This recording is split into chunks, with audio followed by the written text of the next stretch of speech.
पश्चिम Asia की तपती जमीन पर बीते करीब 40 दिनों से जारी बारूदी तनाव के बीच जब हालात पूर्ण युद्ध की ओर बढ़ते दिखाई दे रहे थे, तभी अचानक एक ऐसी खबर सामने आई जिसने दुनिया को राहत की सांस लेने का मौका दिया। दरअसल डोनाल्ड ट्रंप की पहल पर अमेरिका और ईरान के बीच अस्थायी सीजफायर लागू कर दिया गया है। दूसरा, अमेरिका ने ईरान के खिलाफ जारी बमबारी अभियान को 2 हफ्तों के लिए अस्थायी रूप से रोक दिया है। खैर, रिपोर्ट्स के मुताबिक पाकिस्तान की सक्रिय भूमिका और ईरान के 10 सूत्रीय प्रस्ताव ने इस संघर्ष को अस्थायी विराम देने में अहम कड़ी का काम किया। खैर, चलिए आपको बताते हैं किन शर्तों पर यह सीजफायर हुआ और अमेरिका, ईरान समेत इजराइल का क्या है इस पर रुख। सीजफायर की मुख्य शर्तें। सीजफायर समझौते के तहत अमेरिका ने ईरान पर सभी तरह के सैन्य हमले और बमबारी 14 दिनों के लिए रोकने का फैसला लिया है और इसके बदले ईरान ने दुनिया के सबसे महत्वपूर्ण समुद्री मार्गों में से एक स्ट्रेट ऑफ हॉर्मुज को तुरंत और सुरक्षित रूप से खोलने की सहमति दी है। साथ ही बताया जा रहा है कि यह समझौता ईरान के प्रस्तावित 10 पॉइंट्स प्लान के आधार पर तैयार हुआ है, जिसे अमेरिका ने बातचीत के लिए उपयुक्त माना है। सीजफायर पर ट्रंप ने क्या कहा? अमेरिकी राष्ट्रपति डोनाल्ड ट्रंप ने इस फैसले को विश्व शांति की दिशा में बड़ा कदम बताया है। उन्होंने स्पष्ट किया है कि अगर होर्मुज सुरक्षित रूप से खुला रहता है तो अमेरिका इस सीजफायर का पूरी तरह पालन करेगा। साथ ही अमेरिका ने ये भी संकेत दिए हैं कि वह इस दौरान क्षेत्र में स्थिरता बनाए रखने और जरूरी सहायता देने के लिए भी तैयार है।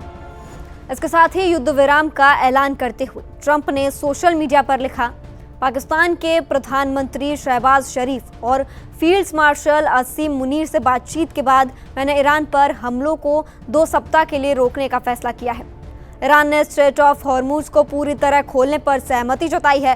ये 2 तरफा सीजफायर होगा। ईरान की प्रतिक्रिया। ईरान की तरफ से विदेश मंत्री अब्बास अरागची ने कहा कि अगर हमले पूरी तरह बंद रहते हैं तो ईरान भी इस सीजफायर का सम्मान करेगा। ईरान ने समझौते को एक रणनीतिक जीत बताते हुए कहा कि उसका मुख्य उद्देश्य अभी भी एक स्थायी और व्यापक समाधान हासिल करना है। इसके तहत प्रतिबंधों में राहत, क्षेत्रीय सुरक्षा और परमाणु कार्यक्रम जैसे मुद्दे शामिल हैं। युद्ध विराम पर इजराइल का रुख।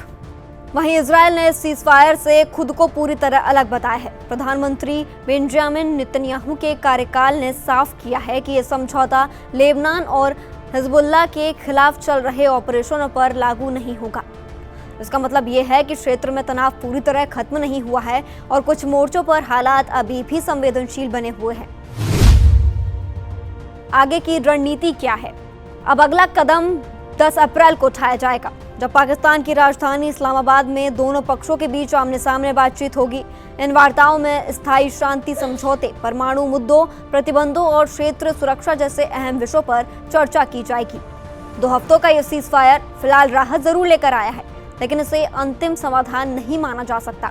साथ ही आने वाले दिन तय करेंगे कि क्या ये पहल स्थायी शांति में बदल पाएगी या नहीं। और सबसे बड़ा सवाल जो अभी भी कायम है, क्या ये शांति स्थायी होगी या सिर्फ तूफान से पहले की खामोशी है?